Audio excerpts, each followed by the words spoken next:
دەبێت لەگەڵ عێراقا ڕێکەوێن هێشتا ئێمە بەشێکین لەو دەوڵەتەیکە ناوی عێراقا دەوڵەتەکان نەوەشاوەتەوە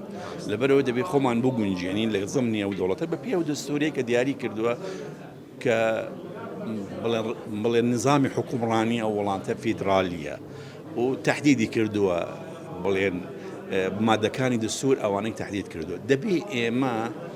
بۆ ئەوی بگەینە ئەو ئامانجەی خۆمان یعنی ئامانجەکانی کورد نە ئامانجی حیزبی تاکە حیزبی ئەبێ هەموو حزبە سیاسیەکان لە هەرێمی کوردستان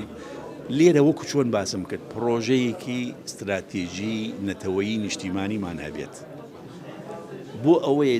لێر تهدید دیاری بکەین لەو پرۆژەیە ئامانجەکانمان چییە یعنی ئامانجی حیزبی نە ئامانجی نەتەوەیی و نیشتیمانی هەیە هەرێمی کوردستان ئەبێ هەموو لایەنە کوردستانیەکان ڕێکەون لەسەر ئەو استراتیجە